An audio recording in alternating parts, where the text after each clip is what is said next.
রাজধানীর চকবাজারে ভয়াবহ আগুনের ঘটনায় বাড়ছে মৃত্যুর মিছিল। এখন পর্যন্ত মৃতের সংখ্যা ৭০। নিয়ন্ত্রণে আসলেও এখনো জ্বলছে আগুন। দাহ্য পদার্থ ও গ্যাস সিলিন্ডারই চকবাজারে আগুনের ভয়াবহতা বাড়ার কারণ জানালেন পুলিশ মহাপরিদর্শক। অবৈধ কেমিক্যাল গোডাউন না সরালে ভবিষ্যতে আরও দুর্ঘটনার শঙ্কা।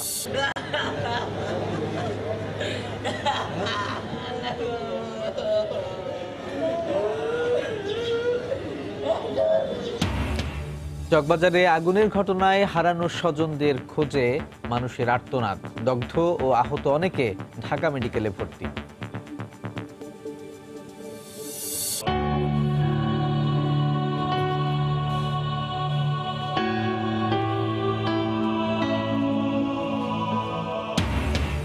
একুশের প্রথম প্রহরে ভাষা শহীদদের প্রতি রাষ্ট্রপতি ও প্রধানমন্ত্রীর শ্রদ্ধা। রাজধানী সহ দেশের বিভিন্ন স্থানে শহীদ মিনারে সর্বস্তরের মানুষ।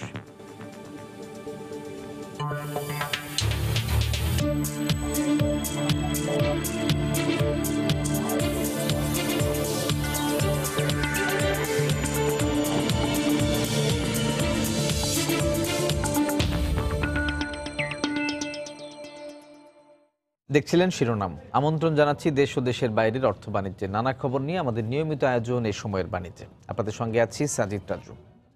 শুরুতেই রাজধানীর চকবাজারের ভয়াবহ আগুনের খবর। রাজধানীর চকবাজারের চুড়িহাট্টায় আগুনের ঘটনায় এখন পর্যন্ত ৭০ জনের লাশ উদ্ধার করা হয়েছে। এদের মধ্যে নারী ও শিশুও রয়েছে। আহত হয়েছেন অগণিত মানুষ। ফায়ার সার্ভিস বলছে বিপজ্জনক ও দাহ্য পদার্থ থাকায় আগুন নিয়ন্ত্রণে বেগ পেতে হচ্ছে তাদের। ৯ ঘন্টায় ফায়ার সার্ভিসের ৩৭টি ইউনিটের চেষ্টায় এখনও নিয়ন্ত্রণে আসেনি আগুন। এদিকে বিমান বাহিনীর ২টি হেলিকপ্টার আকাশ থেকে পানি ছড়িয়ে আগুন নেভানোর কাজ করছে বলে জানিয়েছে আইএসপিআর। দগ্ধ ও আহত অনেককে ঢাকা মেডিকেলে ভর্তি করা হয়েছে। পুরান ঢাকার চকবাজার চুড়িহাট্টা এলাকা এখন ধ্বংসস্তূপ। আগুনের লেলিহান শিখা শুধু প্রাণী কেড়ে নেয়নি, বরং পুড়ে ছাই করে দিয়েছে বেঁচে থাকার শেষ অবলম্বনটুকুও। পুড়ে গেছে দোকান, ঘরবাড়ি, অফিস আদালত সহ নানা স্থাপনা। আগুন এখনো আসেনি পুরোপুরি নিয়ন্ত্রণে, ক্রমেই বেড়ে চলছে ধ্বংসযজ্ঞ। তবে কি পরিমাণ ক্ষয়ক্ষতি হয়েছে বা হচ্ছে তার সঠিক হিসেব এখনো পাওয়া যায়নি। যে ছোট আগুনগুলো আছে এগুলো স্পট ফায়ার, সেগুলো আমরা নিউট্রালাইজ করছি। সার্চ অ্যান্ড রেস্কিউ অপারেশন চলছে। তবে এটা বলতে পারি যে আগুন স্প্রেড হওয়ার কোনো সম্ভাবনা নাই। বুধবার রাত আনুমানিক 10টার দিকে চকবাজারের চুড়িহাট্টা মসজিদের গলি ও তার আশপাশের এলাকা হঠাৎ করেই কেঁপে ওঠে বিকট শব্দে। মসজিদের পাশের ওয়াহেদ ভবন থেকে ছড়িয়ে পড়ে আগুন। পুড়ে যায় আশপাশের বেশ কয়েকটি দোকানপাট ও বাসাবাড়ি। আগুন ধরে যায় যানজটে আটকে থাকা কয়েকটি গাড়িতেও। প্রচুর জ্যাম ছিল, আমার গাড়ি ব্রেক করেছিল। হঠাৎ এমন বিকট শব্দ আইলো, আর মনে করেন এখানে আগুন জ্বলে গেল। গাড়ির যে গ্যাস সিলিন্ডার সূত্রপাত এবং সূত্রপাতের পরে চুড়িহাট্টা মসজিদ সংলগ্ন ওয়াহেদ ভবনে ভয়াবহ আগুনের দৃশ্যপাত। এই ওয়াহেদ ভবনের নিচে সেখানে হোটেল ছিল, কেমিক্যালের দোকান ছিল। আগুনের ভয়াবহতা দ্রুত বাড়তে থাকে। খবর পেয়ে দ্রুত ছুটে আসে ফায়ার সার্ভিসের প্রায় ৩৭টি ইউনিট। আগুন নিয়ন্ত্রণের চেষ্টার পাশাপাশি শুরু করে আটকে পড়াদের উদ্ধার কাজ। আগুন পুরোপুরি নিয়ন্ত্রণে আনতে ফায়ার সার্ভিসের নিরলস চেষ্টা অব্যাহত রয়েছে এখনো। বেলায়েত হোসাইন, সময় সংবাদ, ঢাকা। চকবাজারে ঘটনাস্থলে দাহ্য পদার্থ ও অনেকগুলো গ্যাস সিলিন্ডার বিস্ফোরণ হওয়ায় আগুন নিয়ন্ত্রণে আনতে সময় লাগছে বলে জানিয়েছেন পুলিশ মহাপরিদর্শক জাভেদ পাটোয়ারি। ঘটনাস্থল পরিদর্শন করে একথা জানান তিনি। এখানে প্রচুর কেমিক্যাল গোডাউন রয়েছে আশেপাশে, এবং যেই সকল বিল্ডিংয়ে অ্যাডজেসেন্ট বিল্ডিংগুলোতে কেমিক্যাল গোডাউন রয়ে গেছে, এখানে কেমিক্যালের বিভিন্ন উৎপাদন তৈরি হয় বলে আমরা দেখতে পেলাম। একটি গাড়িতে এখানে পিকআপে অনেকগুলো গ্যাস সিলিন্ডার ছিল, যেগুলো এখানে এসেছিল বিভিন্ন হোটেল, রেস্টুরেন্ট এবং অন্যান্য জায়গায় ডেলিভারি দেওয়ার জন্য। এই সকল কারণেই কিন্তু আগুনটা খুব দ্রুত ছড়িয়ে পড়ে। চকবাজারের আগুনে নিহত ও আহতদের পরিবারকে ক্ষতিপূরণ দেবে সরকার। ঘটনা খতিয়ে দেখে কঠোর ব্যবস্থা নেওয়া হবে বলে জানিয়েছে সড়ক পরিবহন ও সেতুমন্ত্রী ওবায়দুল কাদের। সকালে আজিমপুর কবরস্থানে ভাষা শহীদদের সমাধিতে শ্রদ্ধা নিবেদন শেষে এই কথা জানান তিনি। যারা ক্ষতিগ্রস্ত হয়েছে তাদের ব্যাপারে অবশ্যই সরকার ব্যবস্থা নেবে। এইসব মানবিক দিক শেখ হাসিনার সরকার সবসময় দেখিয়ে আসছে, এখনও দেখাবে। সরকারের অবস্থান এখানে অত্যন্ত কঠোর। সরকার যা যা প্রয়োজনীয় সব পদক্ষেপ নেবে। এদিকে নিখোঁজ আর নিহতদের খোঁজে ঢাকা মেডিকেল কলেজ হাসপাতালের করিডোরে ঘুরছেন তাদের স্বজনরা। অনেকেই আপনজনকে খুঁজে পেয়ে আশায় বুক বাঁধছেন, আবার অনেকেই আহত নিহত কোনো তালিকাতেই খুঁজে পাননি স্বজনদের। দগ্ধ ও আহতদের সর্বোচ্চ চিকিৎসা দেয়া হচ্ছে বলে জানান ঢাকা মেডিকেল কলেজ হাসপাতালের পরিচালক। স্বজনদের আহাজারিতে ক্রমেই ভারী হয়ে উঠছে ঢাকা মেডিকেল কলেজ হাসপাতাল এলাকা। বুধবার রাতে রাজধানীর চকবাজার এলাকায় আগুনের ঘটনার পর হাসপাতালে নিয়ে আসা শুরু হয় দগ্ধ ও আহতদের। মর্গে রাখা হয় নিহতদের মরদেহ। আমার ভাইকে আর কোনো যোগাযোগ করা কোনো কিছু পেলাম না। ফোন আসলে সুইচ অফ, সব অফ ছিল, এখন কোনোটাই নাই। আমার বাবু, আমার ভাই, এখন আমি এতিম হয়ে গেছি। হাসপাতালের বাইরে টাঙিয়ে দেওয়া আহতদের তালিকায় প্রিয়জনের নামটি না দেখে অনেকেই ঘুরছেন হন্য হয়ে, ধর্ণা দিচ্ছেন মর্গে। আমার আত্মীয় এখন খোঁজ করে পাইতেছি না। মাসুদ রানা বলছে, একজনে বলছে আর কি যে এখানে আছে, এখন খোঁজ করে পাইতেছি না। বিভিন্ন হাসপাতালে গিয়েছি, ঢাকা মেডিকেলে 3-4 ঘন্টা থেকে অপেক্ষা করে আমরা খোঁজ খবর নিচ্ছি। লিস্টে তাদের নাম দেখি নাই, বা যারা আসছে তাদেরকেও দেখছি, পরিদর্শন করছি, কিন্তু পাই নাই। মাহবুবুর রহমান রাজু বিয়ে করছে আজকে 1 সপ্তাহ আগে।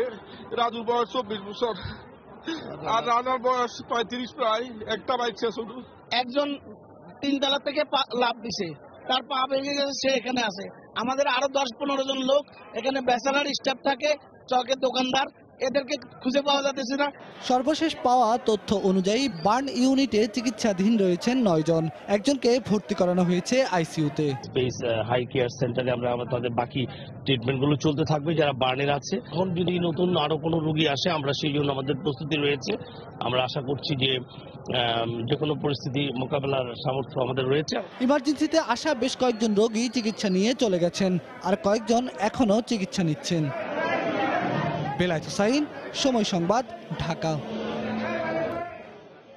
আগুনে দগ্ধ ও আহত অনেককে ঢাকা মেডিকেলে ভর্তি করা হয়েছে। এই মুহূর্তে সেখানে আছেন সহকর্মী রাশেদ লিমন, যাচ্ছি তার কাছে। রাশেদ,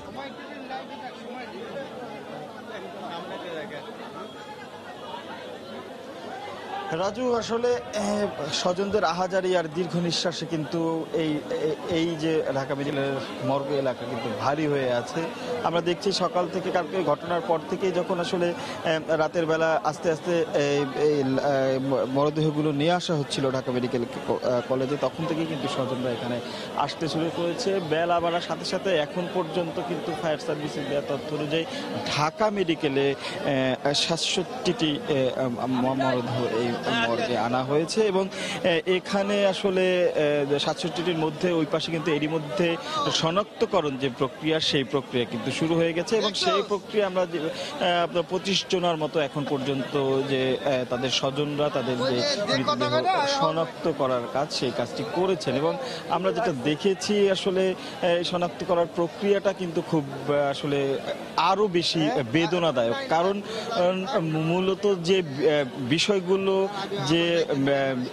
যে মরদেহগুলো রয়েছে এখানে, সেই মরদেহগুলো কিন্তু আসলে সঠিকভাবে যে ধরে যে চিহ্নিত করা, এই বিষয়টি কিন্তু আসলে স্বজনদের জন্য কষ্ট হয়ে দাঁড়াচ্ছে, কারণ অধিকাংশ মরদেহই কিন্তু একদম পুড়ে বলতে গেলে ছাই হয়ে আছে, এবং যে কারণে মানুষ যারা এখানে স্বজনরা রয়েছেন তারা কিন্তু খুঁজে পাচ্ছেন না।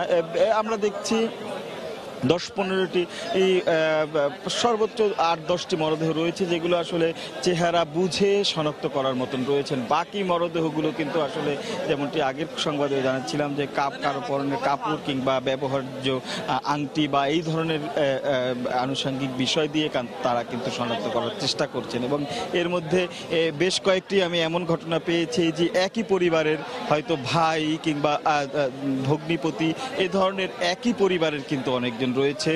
বেশ 4 জন শিশু রয়েছে, 5 জন নারী রয়েছে, এবং বাকি সবাই কিন্তু প্রাপ্তবয়স্ক পুরুষ। এবং এখানে যারা স্বজনরা আছেন, এরা এখন আসলে মূলত যে অপেক্ষাটি করছেন কখন হস্তান্তর প্রক্রিয়া শুরু হবে সেই বিষয়টি তারা জানতে স্বজনরা কিন্তু এখানে এসে কান্নায় মুছছে গেছেন, শোকে তারা আসলে কান্নায় ভেঙে পড়ছেন। আমরা বেশ কয়েকজনকে দেখেছি এখান থেকেই তারা এখানে কিন্তু অজ্ঞান হয়ে অসুস্থ হয়ে পড়েছে, তাদের কিন্তু আসলে আবার যে ঢাকা মেডিকেলের যে জরুরি বিভাগে সেবা দেওয়া হয়েছে। এবং এছাড়া যেমনটি বলছিলাম যে শনাক্ত করা যাচ্ছে না, যে কারণে কিন্তু আসলে স্বজনদের যে উদ্বেগ উৎকণ্ঠা সেটি কিন্তু আরো বেড়ে যাচ্ছে। তারা কিন্তু আসলে বারবারই যাওয়ার চেষ্টা করছে, একজন না চিনলে তার অন্যজনকে পাঠানো হচ্ছে ভিতরে।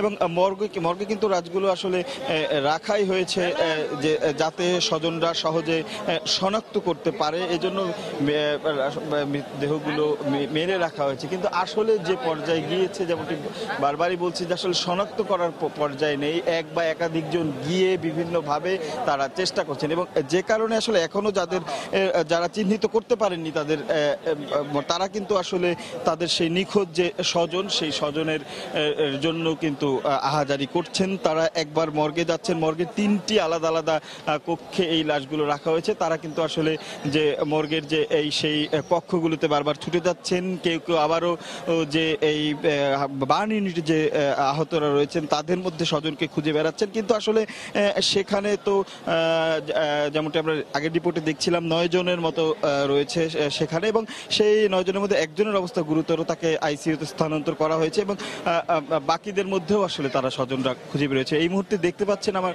ক্যামেরার ফ্রেমে, এইখানে কিন্তু আসলে যে মূলত যে প্রক্রিয়াটি চলছে শনাক্ত করার পরে, অর্থাৎ যে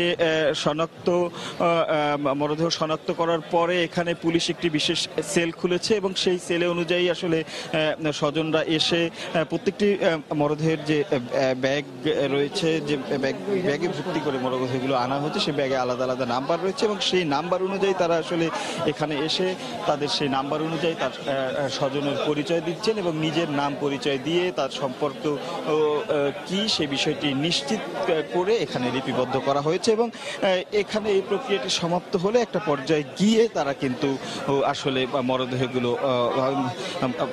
মরদেহগুলো হস্তান্তর করবেন। এবং দেখতেই পাচ্ছেন যে মরদেহগুলোর যে প্রক্রিয়াটি রয়েছে এবং এখানে কিন্তু আসলে বিস্তারিতভাবেই তাদের নেওয়া হচ্ছে। আসলে এই বিষয়টিও নিশ্চিত হয়ে নিচ্ছেন, কেবল শনাক্ত করলেই তো হবে না, এখানে যারা শনাক্ত করছেন তারা আসলে সেই লিগ্যাল গার্ডিয়ান কিনা, অর্থাৎ সেই মৃতদেহের ছাড়া তারা প্রকৃত স্বজন কিনা, বা এই যেহেতু লাশগুলো বিকৃত হয়ে গেছে সে কারণেই আসলে এই বিকৃত লাশগুলো যে তারা সঠিকভাবে চিহ্নিত হয়েছে কিনা বা সঠিক ব্যক্তির তার সঠিক পরিবারের কাছেই সেই লাশগুলো শনাক্ত হয়ে যাচ্ছে কিনা, এই বিষয়গুলো তারা কিন্তু একটু ভালোভাবেই খতিয়ে দেখছেন যাতে পরবর্তীতে এ নিয়ে কোনো জটিলতা সৃষ্টি না হয়। এবং এর পরেই কিন্তু আসলে লাশ হস্তান্তর প্রক্রিয়া শুরু হবে। এবং এই একদিকে যেমন যারা খুঁজে পায়নি, নিখোঁজ রয়েছেন, তাদের যেমন উদ্বেগ উৎকণ্ঠা, অন্যদিকে যারা খুঁজে পেয়েছেন তারাও কিন্তু আসলে এই হস্তান্তর প্রক্রিয়া নিয়েও কিন্তু তারা উৎকণ্ঠার মধ্যে আছে, কারণ তারা আসলে এখনো জানে না যে কখন হস্তান্তর প্রক্রিয়া শুরু হবে। এবং স্বাভাবিকভাবেই এই পুরো প্রক্রিয়া মেনে হস্তান্তর প্রক্রিয়া শুরু করতে একটু, যেহেতু একসঙ্গে এতগুলো লাশ, একটু দেরি হওয়ারই কথা। এবং এরই মধ্যে আমরা কিন্তু আবার দেখেছি কিছুক্ষণ আগে কিন্তু এখানে কিন্তু স্বাস্থ্য সচিব তিনি কিন্তু এসেছেন এবং তিনি কিন্তু মর্গের ভিতরেই আছেন এবং তার সঙ্গে কিন্তু ফরেন্সিক একটা টিম রয়েছে। এবং এই মুহূর্তে কিছু সময়ের জন্য মর্গের যে গেটটা, সেটা কিন্তু গেটটা বন্ধ রয়েছে, কারণ ফরেন্সিক টিমটা আসলে তারা ভিতরে ঢুকে যদ্দূর সম্ভব তাদের প্রয়োজনীয় কিছু আলামত যদি তারা সংগ্রহ করতে পারে সেই সংগ্রহ করার জন্য কিন্তু তারা ভিতরে গেছেন। এবং যে কারণে কিন্তু এই মুহূর্তে আমরা কিন্তু মর্গের মধ্যে যে পরিমাণ মানুষের যাতায়াত এবং আসা যাওয়া ছিল, কারণ আমরা আগেই বলছিলাম যে মর্গটা আসলে খুলে দেওয়া হয়েছে, কারণ যেহেতু অনেক লাশ এবং এভাবে একে একে আসলে নিয়ে যাওয়া বা শনাক্ত করা সম্ভব না, যে কারণে আসলে তাদের জন্য খুলে দেওয়া হয়েছে। কিন্তু এই মুহূর্তে কিছু সময়ের জন্য ফরেন্সিক টিম টিমের পরীক্ষার জন্য অল্প কিছু সময়ের জন্য কিছুটা বন্ধ রয়েছে এবং যে কারণে বাইরে একটু চাপটা বেশি এবং স্বজনরা অপেক্ষা করছে আবারও খুলে দিলে যারা আসলে শনাক্ত করতে পারেননি তারা দফায় দফায় গিয়ে চেষ্টা করছেন তাদের স্বজনের যে মরদেহ সেটি শনাক্ত করে হস্তান্তর প্রক্রিয়া এবং যারা শনাক্ত করা হয়েছেন তারা এই মুহূর্তে আসলে হস্তান্তর প্রক্রিয়া কখন শুরু হবে সেই বিষয়টার জন্যই অপেক্ষা করছেন। তো এই ছিল এই ঢাকা মেডিকেলের মর্গ এলাকা থেকে আমার কাছ থেকে রাজু। যোগ দিয়েছিলেন সহকর্মী রাশেদ লিমন। চকবাজারের আগুনের ঘটনায় দগ্ধ ও আহতদের সরকারি খরচে চিকিৎসা দেওয়া হবে বলে জানিয়েছেন স্বাস্থ্যমন্ত্রী জাহিদ মালেক। সকালে সিলেটে একথা জানান তিনি। এছাড়া অগ্নিদগ্ধদের সুচিকিৎসা দিতে রাজধানীর সব হাসপাতালকে নির্দেশনা দেওয়া হয়েছে বলেও জানিয়েছেন মন্ত্রী। ঢাকা মেডিকেল কলেজে, সেলিমুল্লাহ মেডিকেল কলেজে অন্যান্য হাসপাতালে বার্ন অ্যান্ড প্লাস্টিক ইনস্টিটিউটগুলো কাজ করে যাচ্ছে। সেখানে আমরা রাত্রেবেলায় ডাক্তার আরো বেশি করে রাত্রেবেলায় কল করা হয়েছে এবং সেখানে তাদেরকে যথাযথ চিকিৎসার ব্যবস্থা নেওয়া হয়েছে। সরকারি হাসপাতালে সমস্ত চিকিৎসাই সরকারিভাবে দেওয়া হয়। এই ধরনের অগ্নিকাণ্ড আগামীতে যদি না ঘটে আমাদের সেই ব্যবস্থা নিতে হবে। দেখছেন এই সময় বাণিজ্য। হৃদয় নিংড়ানো ভালোবাসা আর পরম মমতায় ভাষা শহীদদের প্রতি গভীর শ্রদ্ধা জানালো জাতি। ২১-এর প্রথম প্রহরে পুরো জাতির পক্ষে ভাষা শহীদদের প্রতি শ্রদ্ধা জানান রাষ্ট্রপতি ও প্রধানমন্ত্রী। এরপরই শহীদ মিনারের ঢল নামে শ্রদ্ধা জানাতে আসা সমাজের বিভিন্ন স্তরের মানুষের। জীবন বিলিয়ে দিয়ে যারা প্রতিষ্ঠা করেছিলেন মাতৃভাষার মর্যাদা, সেই সব মহাত্মাদের বিনম্র শ্রদ্ধায় স্মরণ করে জাতি। বিস্তারিত দেবাশিস রায়ের রিপোর্টে।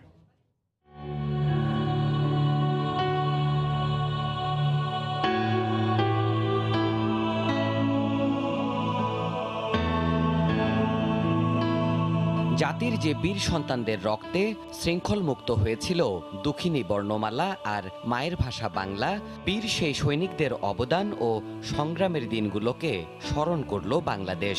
কৃতজ্ঞতার অর্ঘ্য নিবেদন করল বিনম্র শ্রদ্ধায়। আর তাই ২১-এর প্রথম প্রহরে জেগে উঠেছিল কেন্দ্রীয় শহীদ মিনার। পুরো জাতির পক্ষে ২১-এর প্রথম প্রহরে ভাষা শহীদদের প্রতি শ্রদ্ধা জ্ঞাপন করেন রাষ্ট্রপতি মোহাম্মদ আব্দুল হামিদ এবং প্রধানমন্ত্রী শেখ হাসিনা। শহীদ বেদিমূলে কিছু সময় নীরবতায় রাষ্ট্রপ্রধান ও সরকার প্রধান শ্রদ্ধা জানান ভাষার কারিগরদের। পরে কেন্দ্রীয় নেতৃবৃন্দকে পাশে নিয়ে শহীদ বেদিতে ফুল দেন আওয়ামী লীগ সভাপতি শেখ হাসিনা। এরপর ভাষার মর্যাদার প্রশ্নে আপোষহীন সেই সব ত্যাগী আত্মার প্রতি শ্রদ্ধা জানান জাতীয় সংসদের স্পিকার ও ডেপুটি স্পিকার, সংসদে বিরোধী দলীয় নেতা এবং কূটনীতিকরা। আরও শ্রদ্ধা জানানো হয় তিন বাহিনী প্রধান, রাষ্ট্রীয় বিভিন্ন সংস্থা ও প্রতিষ্ঠানের পক্ষ থেকে। রাষ্ট্রীয় আনুষ্ঠানিকতা শেষ হলে ফুলেল ভালোবাসা জানাতে সর্বস্তরের জনতার পদভারে মুখর হয়ে ওঠে স্মৃতির মিনার। বাহারি ফুলের পুষ্পার্ঘ্য অর্পণে বেদিমূলে ভিড় করেন সামাজিক, রাজনৈতিক, সাংস্কৃতিক সংগঠনের নেতারা। ঐক্যের ২১ ধ্বনিত হয় মুক্তির জয়গানে। ২১ মানেই অন্যায়ের বিরুদ্ধে প্রতিবাদ, যাবতীয় সংকীর্ণতার ঊর্ধ্বে ওঠে শুভবোধের অঙ্গীকার। ২১ মানেই আপন অধিকারের প্রশ্নে আপোষহীন থাকা। ২১-এর এই চিরজাগরুক স্বপ্ন জাগরুক রাখবে বাংলাদেশকে। মায়ের ভাষার প্রতিষ্ঠাতাদের রক্ত যুগে যুগে সমগ্র জনের মাঝে সঞ্চার করে যাবে দুর্বার গতিতে এগিয়ে চলার অদম্য প্রেরণা। দেবাশিস রায়, সময় সংবাদ, কেন্দ্রীয় শহীদ মিনার, ঢাকা। ভাষা শহীদদের প্রতি শ্রদ্ধা জানাতে কেন্দ্রীয় শহীদ মিনারে সর্বস্তরের মানুষের ঢল নেমেছে। এই মুহূর্তে সেখানে আছেন রিপোর্টার পারমিতা হিম ও তরিকুল ইসলাম সৌরভ। সরাসরি যাচ্ছি সেখানে। নিউ মার্কেট থানা স্বেচ্ছাসেবক লীগ, তার পেছনে রয়েছে, আমি অনুরোধ করবো আপনারা ব্যানারটা গুটিয়ে ফেলুন এবং এর পেছনে যারা আছেন তাদেরটা আমাদেরকে দেখতে দিন। বংশাল থানা স্বেচ্ছাসেবক লীগ আছেন, নিউ মার্কেট থানা স্বেচ্ছাসেবক লীগের পরে বংশাল থানা স্বেচ্ছাসেবক লীগ তারা আছেন। তারা শ্রদ্ধা নিবেদন, এর পেছনে রয়েছে ভাষা আন্দোলনকে বলা হয় বাংলাদেশের স্বাধীনতার সূতিকাগার। 1952 সালে এই আন্দোলন ভাষার জন্য রক্ত দেয়া, এর ফলে যে পটভূমি তৈরি হয়েছিল সেটি তৈরি করেছে আমাদের মুক্তিযুদ্ধের পটভূমি। 9 মাসের রক্তক্ষয়ী যুদ্ধের পর স্বাধীন হয়েছে বাংলাদেশ। এই 21শে ফেব্রুয়ারি আমাদের জন্য গৌরবের, এই 21শে ফেব্রুয়ারি একই সঙ্গে আমাদের জন্য বেদনার। এই দিনে যারা শহীদ হয়েছিলেন, যারা প্রাণ দিয়েছিলেন এই একই জায়গাতে, তাদেরকে স্মরণ করতে এখানে আমরা নানান বয়সী এবং নানান পেশার লোকদের ভিড় দেখছি সেই সকাল থেকেই। এখনো দেখতে পাচ্ছি বিভিন্ন রাজনৈতিক, সামাজিক এবং সাংস্কৃতিক সংগঠনগুলো অনেকক্ষণ ধরেই দাঁড়িয়ে আছে, অনেক পথ ধরে তারা দাঁড়িয়ে আছে, তাদের শ্রদ্ধা জানানোর জন্য অপেক্ষা করছে। সেই সঙ্গে পারিবারিক এবং ব্যক্তিগতভাবে অনেকে এসেছেন শহীদ মিনারে। শহীদ মিনারের এই বেদি থেকে চারপাশের রাস্তা অনেকটুকু পর্যন্ত পথ পায়ে হেঁটে আসতে হচ্ছে। তারপরেও আমরা দেখছি এখানে যারা আসছেন তাদের মধ্যে নানান বয়সীদের ভিড় যেমন রয়েছে, নানান সংগঠনের ভিড় যেমন রয়েছে, তেমনি এখানে ভিড় থাকলেও, এখানে অপেক্ষা করতে হলেও এই শ্রদ্ধা জানানোর ব্যাপারে কেউ কোনো কার্পণ্য করছেন না। তবে এই কেন্দ্রীয় শহীদ মিনারের অদূরেই একটি ভয়াবহ ঘটনা ঘটেছে গতকাল, তার ছাপ আমরা দেখতে পাচ্ছি। সেই শোকের ছাপ রয়েছে এই কেন্দ্রীয় শহীদ মিনার প্রাঙ্গণেও, কেননা খুব কাছেই ঢাকা মেডিকেল কলেজ প্রাঙ্গণ, এবং সেখানে গত রাতের ভয়াবহ অগ্নিকাণ্ডে নিহতদের লাশ নিয়ে আসা হয়েছে, আহতদের রাখা হয়েছে। সেই শোক আমরা দেখতে পাচ্ছি এখানে যারা আসছে সেই আগতদের মধ্যে।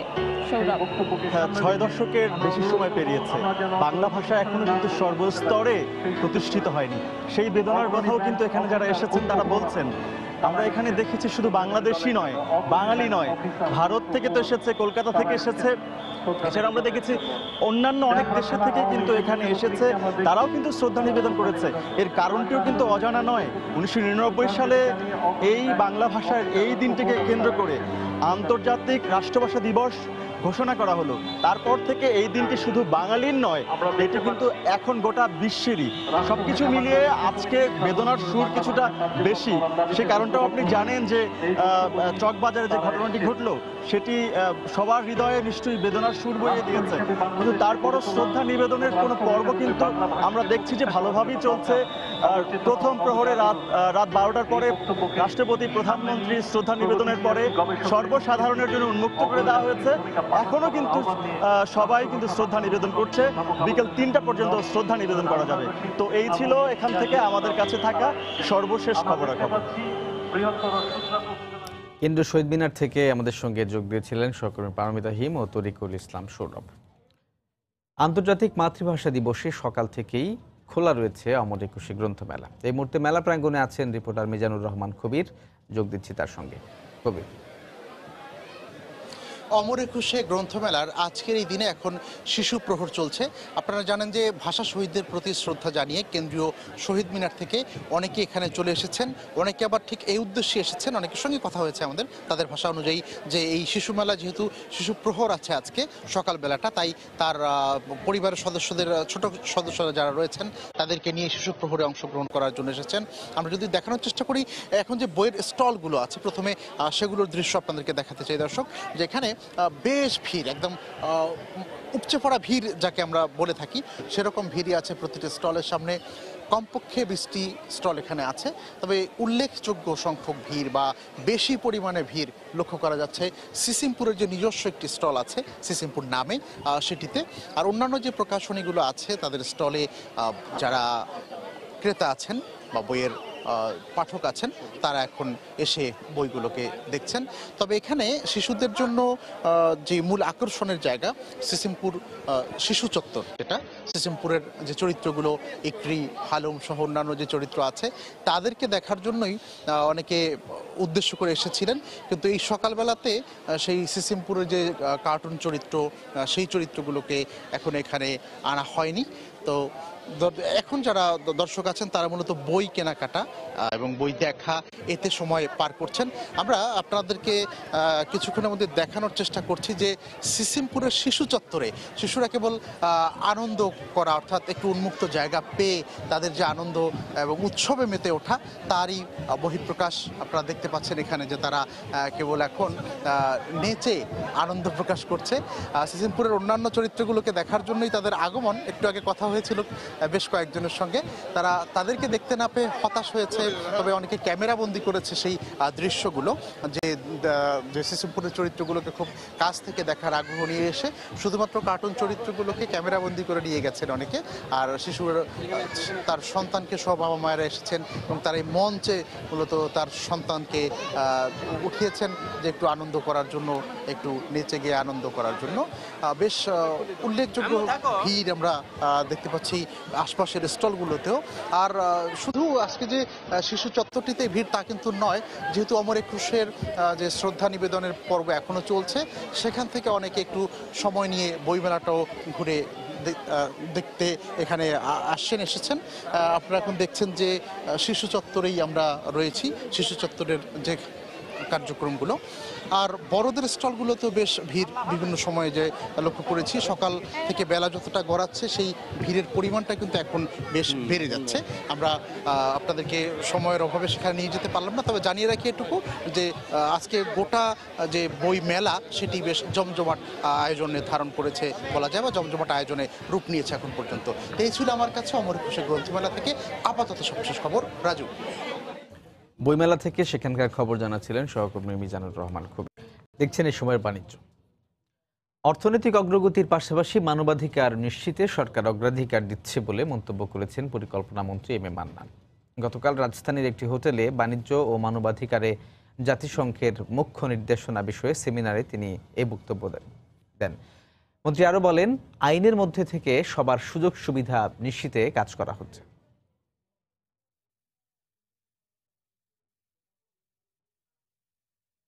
শিক্ষার জন্য উদ্গ্রীব, আমরা চোখ কান খোলা রাখি, সব দিকে আমরা শুনি, তবে একটা জায়গায় বোধহয় একটু তারতম্য আছে। আমরা কাজগুলো করি আমাদের মতো করে, বাংলাদেশের যে বাস্তবতা তাকে স্বীকার করে এবং আমাদের মানুষের যে মূল সমস্যাগুলো সেগুলোকে নজরে রেখে আমরা অন্যান্য সকল বিষয়ের সঙ্গে এইটাকেও আমরা দেখি। ফলে গত কয়েক বছরে সার্বিকভাবে আমাদের দেশে মানবাধিকারের বিষয়টা উন্নত হয়েছে। খেলাপি ঋণের লাগাম টেনে ব্যাংক ঋণের সুদের হার এক অঙ্কে নামিয়ে আনার তাগিদ দিয়েছে Dhaka chamber of commerce and industry DCCI। এক্ষেত্রে ব্যাংক খাতের উন্নয়ন ও সুশাসন নিশ্চিতে ব্যাংক কমিশন গঠনেরও পরামর্শ দিয়েছে ব্যবসায়ী সংগঠনটি। বুধবার মতিঝিলে DCCI কার্যালয়ে আয়োজিত নতুন পরিচালনা পর্ষদের সংবাদ সম্মেলনে সংগঠনের আগামী 1 বছরের কর্মপরিকল্পনা তুলে ধরা হয়। সংবাদ সম্মেলনে এক স্তরের পরিবর্তে বহু স্তর বিশিষ্ট ভ্যাট আইন কার্যকরের পক্ষে মতামত তুলে ধরা হয়। এছাড়া কর্পোরেট কর হার আগামী 3 বছরে পর্যায়ক্রমে 5, 7 ও 10% কমিয়ে আনার দাবি জানানো হয়। এক্ষেত্রে কর অব্যাহতি পাওয়া অর্থ শিল্প খাতে দক্ষতা উন্নয়ন ও গবেষণার কাজে বিনিয়োগ করার পরামর্শ দেওয়া হয়। এ সময় গ্যাস, বিদ্যুৎ ও অবকাঠামো উন্নয়নের অর্থায়নে বন্ড মার্কেট শক্তিশালী করার গুরুত্ব তুলে ধরা হয়। পাশাপাশি গ্যাস বিদ্যুতের দাম সহনীয় রাখারও দাবি জানান ব্যবসায়ী নেতারা। দেশে ব্যবসার পরিবেশ উন্নয়নে কার্যকর ওয়ান স্টপ সার্ভিস সেন্টার গড়ে তোলা সহ বেশ কিছু সুপারিশও তুলে ধরে সংগঠনটি। বাংলাদেশের অর্থনৈতিক অঞ্চলগুলোতে বিনিয়োগ করতে যুক্তরাজ্যের ব্যবসায়ীদের প্রতি আহ্বান জানিয়েছেন FBCCIর সভাপতি শফিউল ইসলাম মহিউদ্দিন। গতকাল রাজধানীর মতিঝিলে ফেডারেশন ভবনে যুক্তরাজ্যের বাণিজ্য প্রতিনিধি দল ও FBCCIর বৈঠক শেষে একথা বলেন তিনি। এ সময় দুই দেশের বাণিজ্য ঘাটতি কমাতে ব্যবসায়ীদের সহযোগী মনোভাব নিয়ে কাজ করার আহ্বান জানানো হয়। বৈঠকে অবকাঠামো নির্মাণ, তৈরি পোশাক, সেবা খাত এবং শিল্প প্রতিষ্ঠানে অগ্নি সুরক্ষা সহ বাণিজ্য ও বিনিয়োগ ইস্যুতে পারস্পরিক সহযোগিতার বিষয়ে আলোচনা হয়। সভায় FBCCIর সহসভাপতি ও পরিচালক সহ অন্যান্য ব্যবসায়ী নেতারা উপস্থিত ছিলেন। কক্সবাজার উপকূলে এখন পুরো দমে চলছে শুটকি উৎপাদন। বছরের এ সময়ে আবহাওয়া শুটকি উৎপাদনের জন্য সবচেয়ে উপযোগী হওয়ায় দারুণ ব্যস্ত উপকূলের শুটকি মহলগুলো। তবে দিন দিন মানসম্মত শুটকি উৎপাদন বৃদ্ধি পেলেও সেভাবে সরকারি পৃষ্ঠপোষকতা নেই বলে দাবি ব্যবসায়ীদের। অবশ্য স্বল্প সুদে ব্যবসায়ীদের ঋণ পেতে ব্যবস্থা নেয়ার কথা জানায় মৎস্য বিভাগ। সুজাউদ্দিন রুবেলের তথ্য, মোহাম্মদ ফরাজের ছবি নিয়ে রিপোর্ট। দেশের সর্ববৃহৎ শুটকি মহল বঙ্গোপসাগরের কক্সবাজার উপকূলবর্তী নাজিরার টেক। প্রায় 100 একর এলাকা জুড়ে চলছে শুটকি উৎপাদনের ধুম, যা চলবে জুলাই মাস পর্যন্ত। সাগর থেকে ধরে আনা ছুরি, কোরাল, সুরমা, লইট্টা, পোপা, রূপচাঁদা সহ প্রায় ২০ প্রজাতির মাছ ৪ থেকে ১২ দিন রোদে শুকিয়ে তৈরি হচ্ছে হরেক রকমের শুটকি। কেউ সাগর থেকে আনা মাছ ধুয়ে নিচ্ছেন, কেউ আবার ধুয়ে আনা মাছ বাঁশের মাচায় দিচ্ছেন রোদে। বছরের এ আবহাওয়া শুটকি উৎপাদনের জন্য সবচেয়ে উপযোগী হওয়ায় ব্যস্ত শুটকি মহালগুলো। সরকারি বেসরকারি সহযোগিতায় মানসম্মত শুটকি উৎপাদন হওয়ায় এখন দেশের গণ্ডি পেরিয়ে বিদেশেও রপ্তানি করা হচ্ছে। শীতকাল হচ্ছে একটা শুটকির মৌসুম। এই সিজনে আমরা অনেক ধরনের শুটকি শুকাই থাকে। বড়গুলা শুকাতে 10 থেকে 15 দিন 12 দিন লাগে, ছোটগুলা শুকাতে 3-4 দিন লাগে। বিভিন্ন সংস্থা শেষ প্রশিক্ষণ দরকার, আমরা খুব সুস্থ যে শুটকিগুলো শুকাইতেছে, মান উন্নত হইতেছে। এটা বিশ্বের বিভিন্ন দেশে মাছগুলো রপ্তানি হইতেছে, আমাদের সুনাম বাড়তেছে। মূলধনের ক্ষেত্রে সরকারি পৃষ্ঠপোষকতা পাওয়া গেলে এ শুটকির রপ্তানি বাড়ানো সম্ভব বলে মনে করেন এ মৎস্য ব্যবসায়ী নেতা। অর্থনৈতিক সহযোগিতার দরকার হয়, যদি সরকারিভাবে আমরা যদি এই সহযোগিতা পাই আমাদের ভবিষ্যতে ভালো হয়। তবে মৎস্য বিভাগের এ কর্মকর্তার দাবি, কীটনাশকমুক্ত স্বাস্থ্যসম্মত শুটকি উৎপাদনে সব ধরনের সহায়তা করা হচ্ছে। এখানকার শুটকিগুলো যেন গুণগত মানের শুটকি উৎপাদন হয় এবং সারা বাংলাদেশ এবং বাংলাদেশ ফেলে বহির্বিশ্বের জন্য আমরা সাপ্লাই দিতে পারি, সেই উদ্দেশ্য নিয়েই মূলত কাজ করা হচ্ছে। এবং এই উদ্দেশ্যকে সামনে রেখে মোটামুটি যত লোক এখানে কাজ করে প্রায় সকলকে আমরা প্রশিক্ষণের আওতায় নিয়ে আসতে অলরেডি। মৎস্য ব্যবসায়ী সমিতির দেয়া তথ্যমতে জেলার নাজিরার টেক মহলে গত বছর উৎপাদিত ৫,০০০ মেট্রিক টন শুটকি থেকে আয় হয়েছে প্রায় ১,৪০০ কোটি টাকা। সময় সংবাদ, কক্সবাজার। ইঞ্জিনিয়ার্স ইনস্টিটিউশন বাংলাদেশের কম্পিউটার কৌশল বিভাগের উদ্যোগে সাইবার নিরাপত্তা এবং ভবিষ্যৎ চ্যালেঞ্জ শীর্ষক সেমিনারে তিনি আরও বলেন, প্রযুক্তির ভালো দিক দিয়েই নেতিবাচক দিককে মোকাবেলা করতে হবে। ইচ্ছে করলেই সোশ্যাল মিডিয়াকে কেউ খুব খারাপভাবে ব্যবহার করতে পারবে না। যদি আমি স্বাভাবিকভাবে আইন শৃঙ্খলা রক্ষা করার মতন করে ইন্টারনেটকে দেখি তাহলে ভুল হবে। আমাকে প্রযুক্তি দিয়েই প্রযুক্তিকে মোকাবেলা করতে হবে। আমার দেশ যখন ডিজিটাল হচ্ছে, আমার সমাজ যখন ডিজিটাল হচ্ছে, এর ভালো দিকটা যেমনি আমি গ্রহণ করব, ঠিক তেমনি করে এর খারাপ দিকটাকে মোকাবেলা করার জন্য প্রযুক্তি আমি ব্যবহার করব। এই সময় বাণিজ্যের শীর্ষ সংবাদ জানিয়ে দিচ্ছি আরো একবার।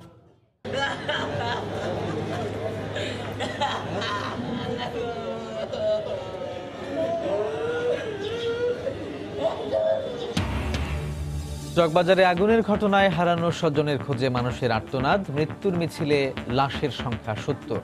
নিয়ন্ত্রণে আসলেও এখনো ধ্বংসস্তূপে জ্বলছে আগুন।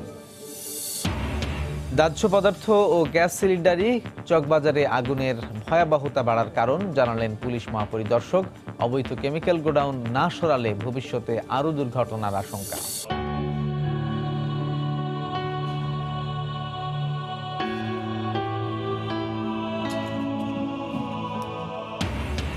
একুশের প্রথম প্রহরে ভাষা শহীদদের প্রতি রাষ্ট্রপতি ও প্রধানমন্ত্রীর শ্রদ্ধা। রাজধানী সহ দেশের বিভিন্ন স্থানে শহীদ মিনারে সর্বস্তরের মানুষ। এই ছিল এই সময়ের বাণিজ্য। যে কোনো খবর পেতে ভিজিট করুন সময়নিউজ.টিভি। আপনার মোবাইলে সময় টিভি দেখতেও সকল খবর পেতে ডাউনলোড করুন সময় অ্যাপ। সঙ্গে থাকুন সময়।